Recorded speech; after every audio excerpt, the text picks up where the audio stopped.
If you have a true scary story you'd like to send into the channel, be it glitch or not, please consider doing so by going to astheravendreams.com and clicking the button to send it my way.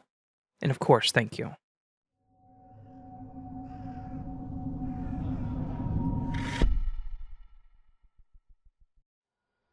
Hey Raven, long time no talk. I don't know if you remember me, but you read one of my stories back in October of, I think, 2023. It was a story about a time when I had to stay at a hotel in Overland Park, and I had a ghost basically jump scare me while I was watching something on TV about another ghost in Atchison. It was pretty meta, but it was a long time ago, so I forgive you if you don't recall it. I do. Well, I actually have another story for you, but this time it's a glitch, not a ghost story. A fact that I'm actually thankful for. So, this last February, my wife and I took a vacation to visit her family out in Sedona, Arizona. It was a nice trip. I soaked up the landscape and was loving the energy. My mother-in-law was ill, and she still kind of is, but she's doing much better, and while we were there to visit and help her parents out, we did do some of the vacation-y type of things, since we don't get a lot of time off. Near the end of our trip, we found this little shop that was tucked away, and I bought a souvenir. It wasn't tourist junk or anything. It was a small palm-sized piece of dark, polished basalt rock that had been carved into a simple spiral, like a miniature galaxy. I've been into space stuff since I was a kid, and something about it hooked me, so I bought it. It was fairly heavy, and I wanted to keep it on my desk at home as a bit of a paperweight and memento. We got home, and for about a month, that stone sat on the right corner of my desk in my office. I would pick it up, fidget with it while I was on a phone call, and set it back down. It was a fixture, and I liked having it there. Of course, as things happen, it starts to become part of the background. I got busy with work, had to go to another on-site in March, and when I got home, the rock was gone. I was cleaning my desk up after getting back, moved all of my papers and notebooks, and about midway through, I realized that it wasn't there anymore. I thought that it must have rolled off, or my wife had moved it for some unknown reason. I checked around the office, but I couldn't find it. My wife even helped me search, and together we tore up the office and all of the adjacent rooms, but it was nowhere to be found. It was small, sure, but it was also a rock, so it wasn't like we were looking for something super tiny and lightweight. It had heft. By the end of the week and 2 more searches through, deep cleaning the house, I had to just accept that the stone was gone, completely vanished. We both resigned ourselves to the idea that it had somehow ended up in the bin and was taken out, or fell into some crevice that connected to the void. I was disappointed, but I moved on. I didn't really have much of a choice. Fast forward to the beginning of September of this year, so about a month ago as of submitting this, and I had another on-site that I had to attend. And wouldn't you know it, I was the lucky one, once again, being sent to Overland Park, Kansas. Sidebar, I know you moved to Minnesota, but you mentioned that you knew the city, and I was curious if this place had some kind of rich supernatural history, because it always gives me the creeps. Not that I know. It's a pretty boring and standard suburb of Kansas City. Anyway, I had done what I always did, packed my gym bag with clothes that I needed, along with my networking tools, and drove them to the same hotel as last time.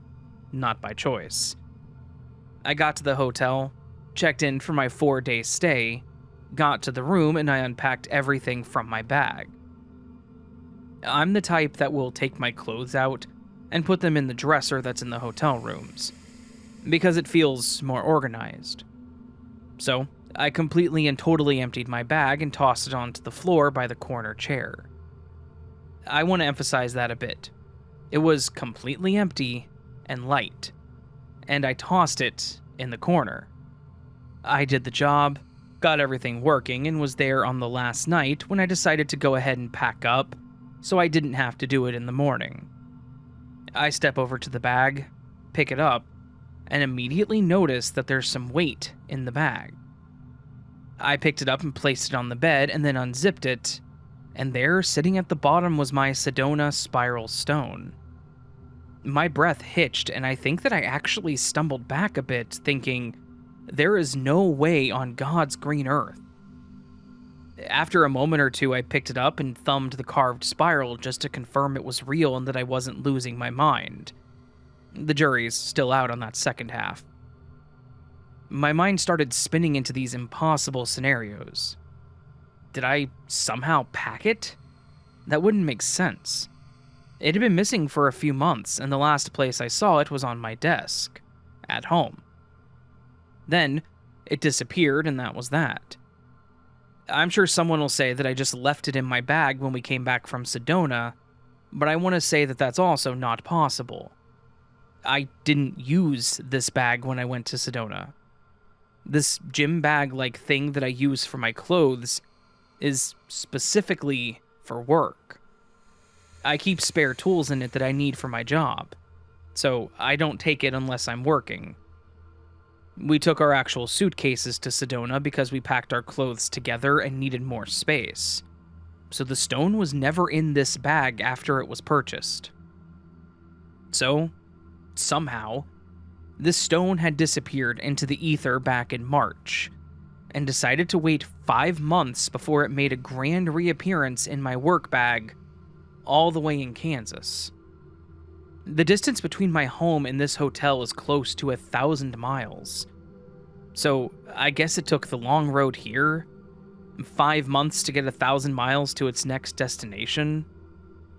I guess I'm just glad that I was in the room when it reappeared, because if I hadn't been sent on this job, it may have rematerialized in that spot for someone else to find, and then they would have had another story to write into you. Anyway, that's my new story. It was weird and I have no logical explanation. Maybe in 2 more years I'll have a third one for you. Just know that I'm still around and listening, and do enjoy the stories you read. Much love, Raven, and stay spooky.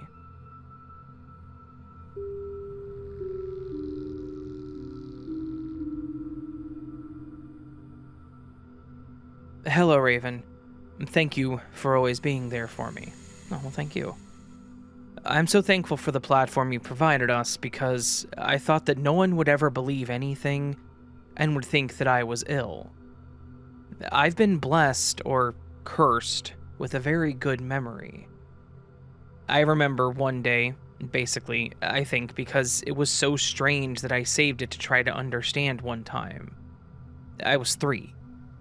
I was visiting my grandma, and I never really saw her too much in my life, because my mom and her do not get along. My grandma showed me a photo album and said that I could look at the pictures of my mom when she was a kid. I was going through page by page.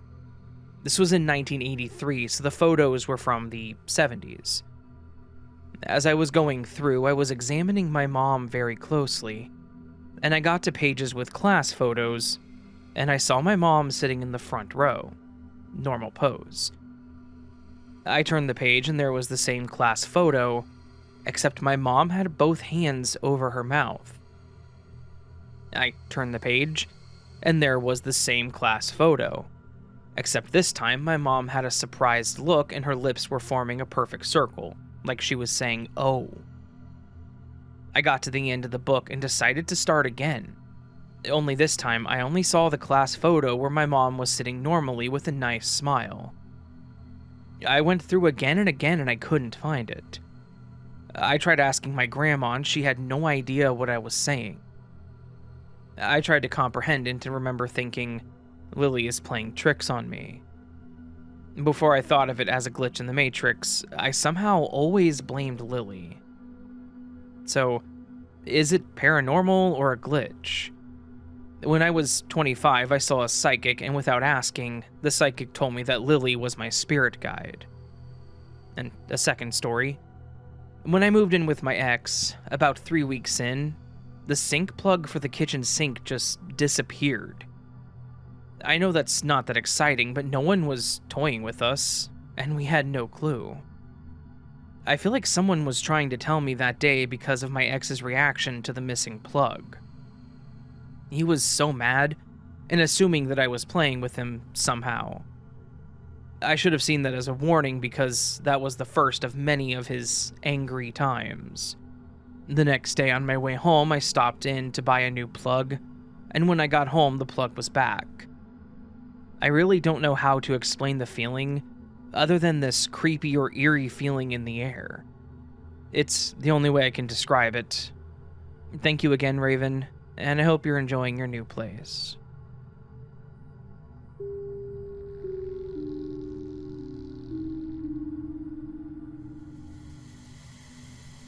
Hi Raven, my name is Jayce. I found your channel a few days ago. I'm a long-haul trucker and I love listening to your videos during my trips. I've always believed in the paranormal, but I always try my best to rationally explain strange happenings before jumping to paranormal activity.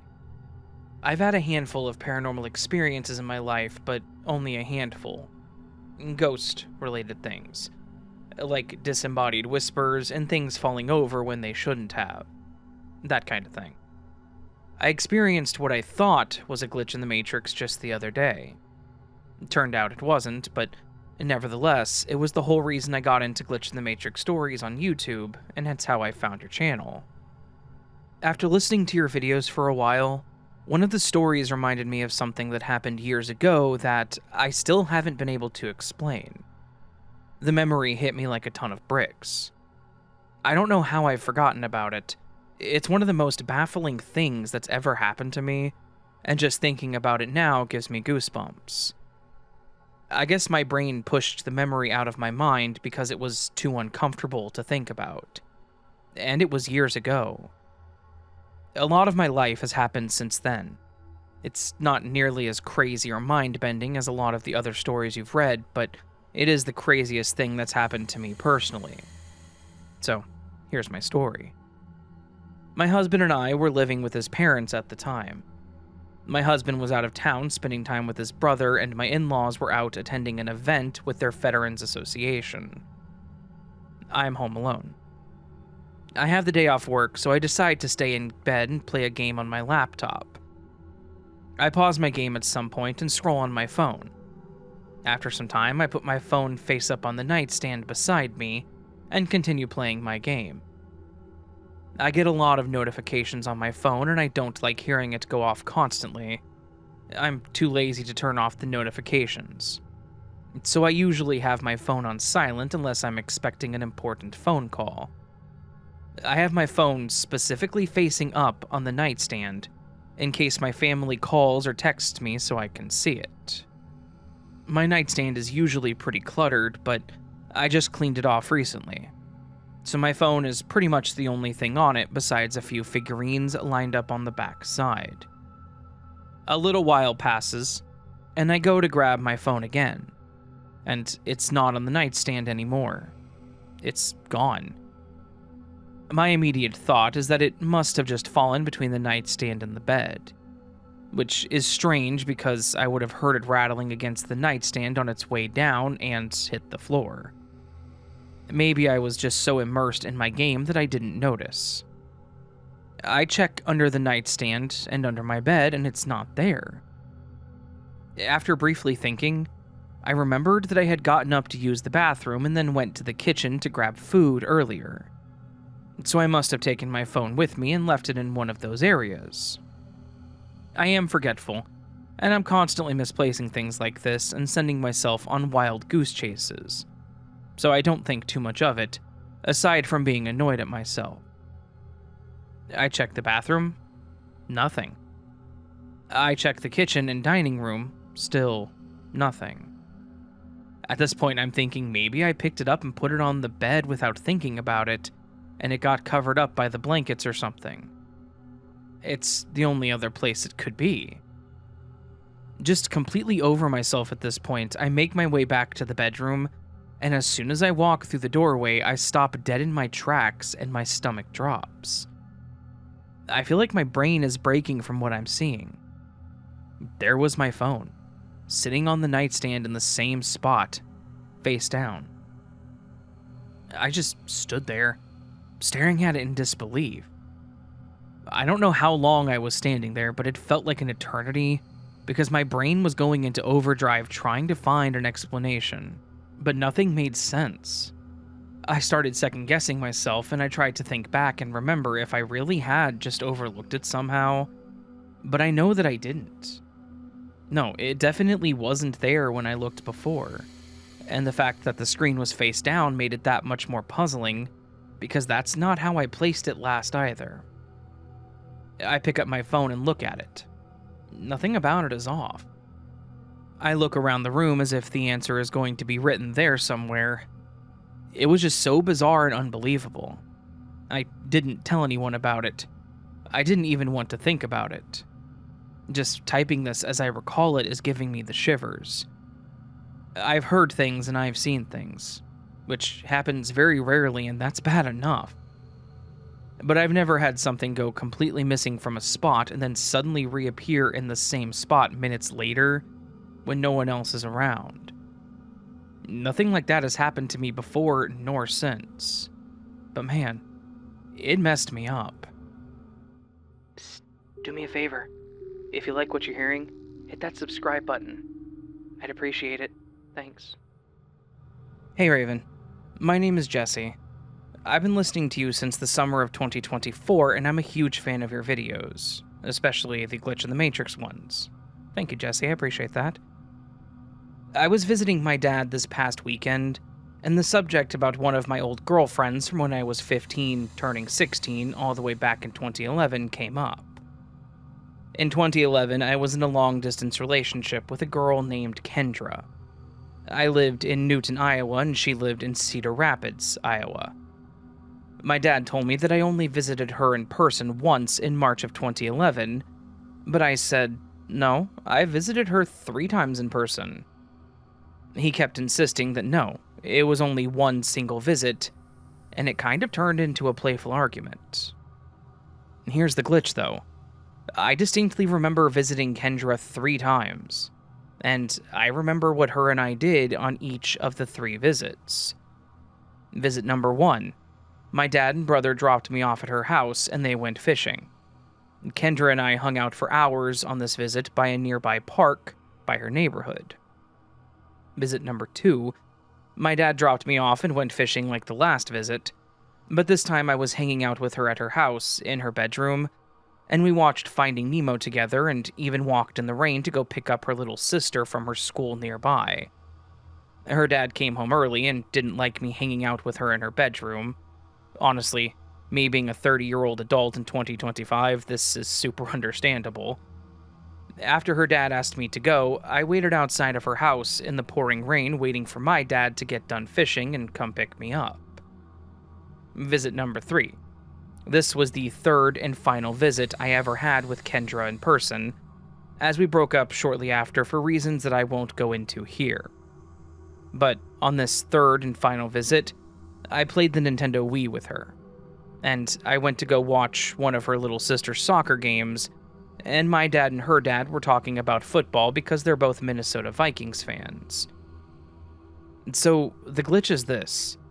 My dad somehow completely remembers it way differently than I do. He only remembers the one single visit, and told me that the other 2 did not happen.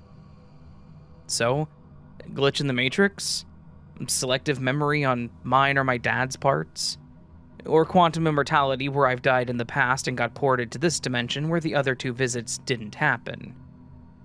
It just had me thinking, and I decided I would finally post a glitch in the Matrix to hopefully get featured in an episode. Here you go.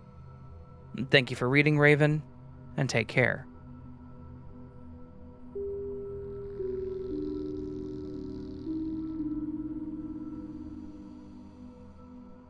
Hi.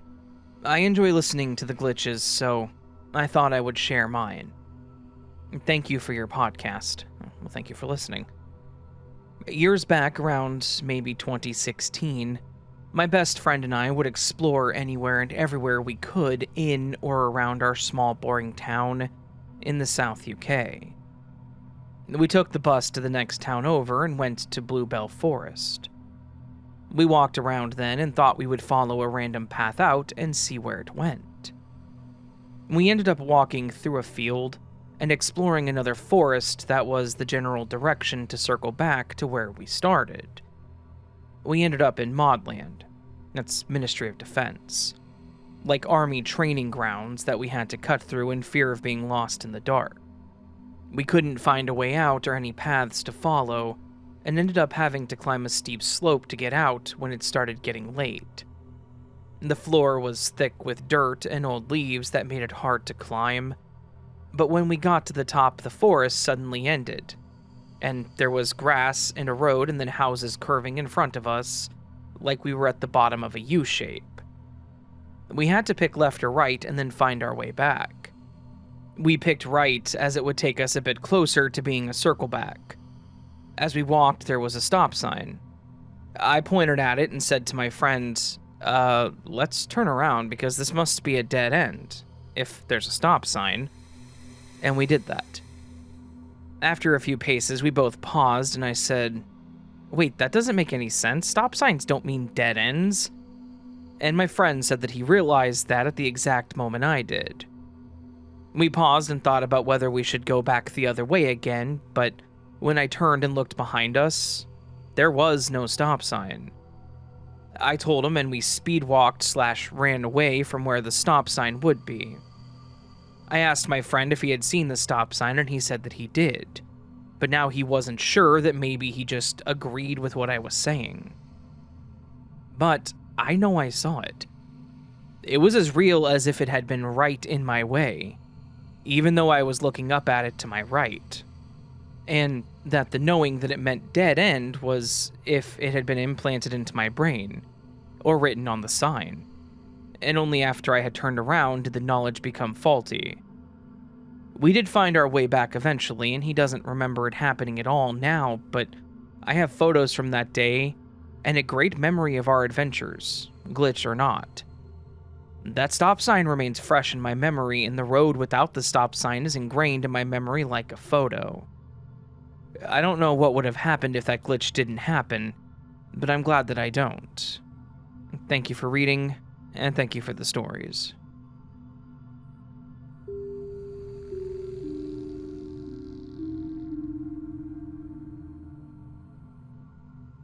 First off, I just want to say that I really love your podcasts. They're always entertaining and well put together, and I also wanted to thank you for featuring one of my stories in a previous video. That really meant a lot to me. It means a lot to me that you are comfortable enough with submitting your story to me and allowing me to read it, so thank you. Alright, so this happened a few days ago and it's been bugging me ever since. I have a USB flash drive that I was using to install Linux on my old laptop. For context, it's a Windows 7 era machine. It doesn't handle newer versions of Windows too well, and honestly, it's not worth putting money into it at this point for hardware upgrades. So I figured Linux would be a good alternative. I mainly use my fairly decent modern desktop, but I keep the laptop around for lighter stuff when I'm out and about. Anyways, when I was done with the install, I pulled the drive out and set it down on my shelf in my room. I remember this clearly. I didn't take it anywhere else. The next day I went to grab it again, and it was gone. I tore my room apart. I checked my desk, under the bed, even went through my laundry just in case it fell in, but nothing. I even went out to my car, a 2008 Chevy Impala, and I checked there, thinking maybe I had carried it with me without realizing. No, nowhere to be found. So I gave up, figuring it was lost for good.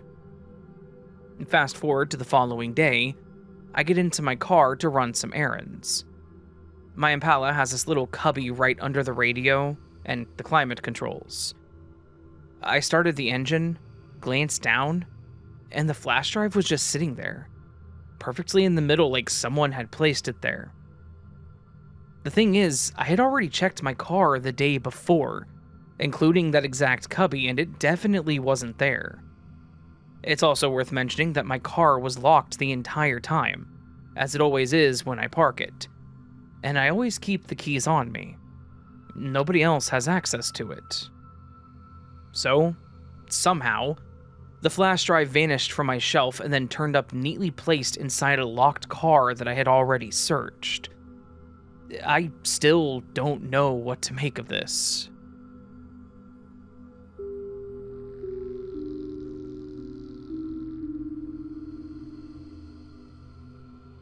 Hello, Mr. Ravensworth. That's a new one. It's Van writing.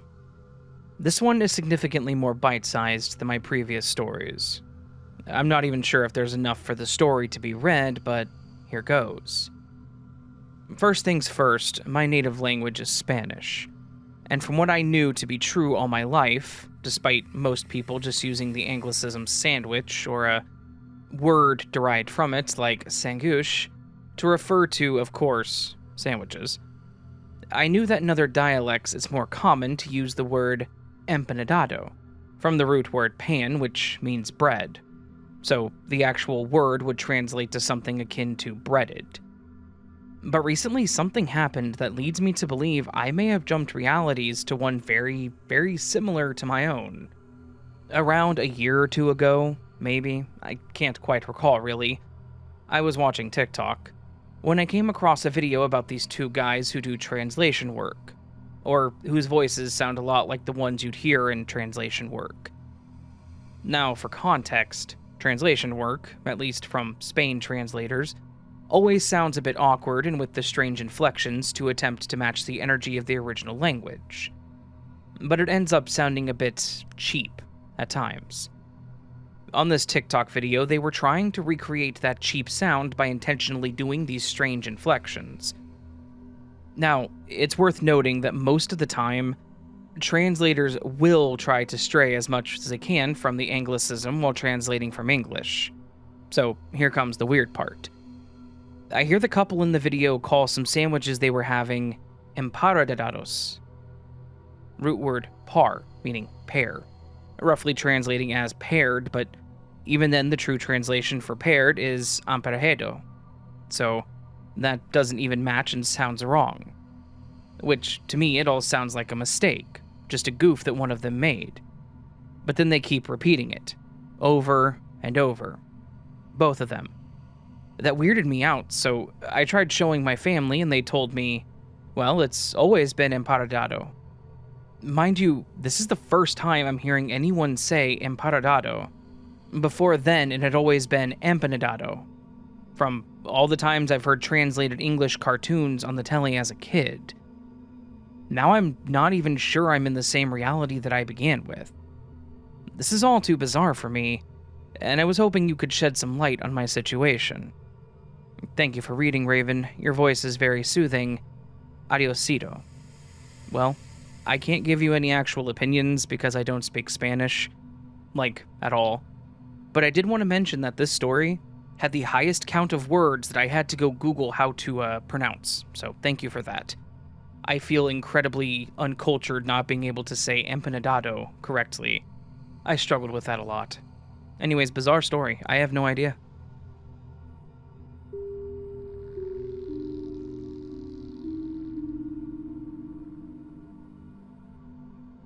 This happened a few years ago in high school. My two friends and I were sitting at lunch in the cafeteria, and girls being girls, they went to the bathroom together, telling me to join them after I'd finish eating. For context, the bathroom near our cafeteria that we always hung out in wasn't like the classic school bathrooms, and only had one stall. It was once intended for faculty, and the stall isn't walled off by the usual plastic and gap doors, but instead has a whole normal wall and door between the toilet and the room with the sink. Above the sink is a mirror, and the entrance door is in direct view when looking into the mirror. So, after I finished, maybe 2 minutes after they'd left, I went to meet them there. I entered the bathroom and found the stall door locked and them talking in there. I knocked and said that I was here, and one of them told me that they would open the door in a second. I found it a little weird, but just said okay and decided to wash my hands and freshen up in the mirror in the meantime. They'd chat to me through the door and I'd answer, but the conversation grew sparse. A few minutes passed, and I realized that they had gone completely quiet. I asked if everything was okay and got no answer. I looked over to the door and it was unlocked but closed. At this point, I felt a little weird and like something was off. I asked, "Hello?" a few times and then opened the door. The stall was empty. I stood there questioning how the hell they could have snuck past me when I was literally standing in the only way out of the stall, and seeing the entrance door in the mirror and the stall door in the corner of my eye. I got this sinking feeling in my stomach.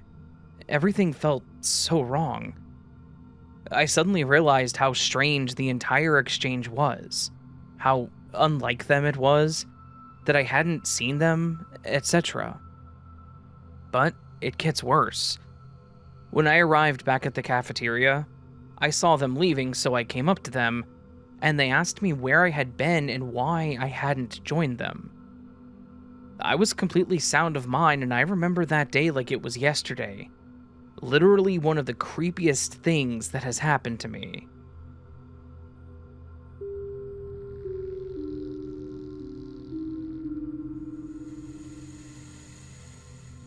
So, I was a glitch in the Matrix.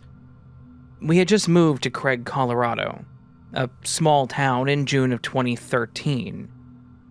After I dropped my 4th grader off at school in late August, I stopped at City Market for groceries. I went to check out with a full cart of groceries, and a checker the next lane over stood there and just stared at me. She finally approached me and said, "I just checked you out a few minutes ago with a full cart." I was thinking that I must have had a look-alike. I didn't think much of it. That same day, I picked up my child and I went to the dollar store to pick up some school supplies. An older gentleman looked at me as we walked by him. Then he chased us down and touched me on the shoulder. As I turned around, he said, "Don't you say hi anymore?" I have never met this man, and I haven't lived in Craig very long. I said a soft hi, looking confused. He looked at me upset and then walked away. I've never had this happen before or the next 4 years that we lived there. I've never seen anyone who even remotely looked like me, so was this a glitch?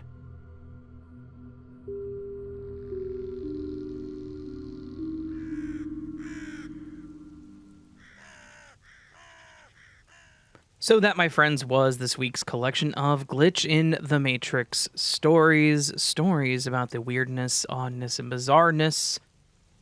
2 of those weren't words that exist in our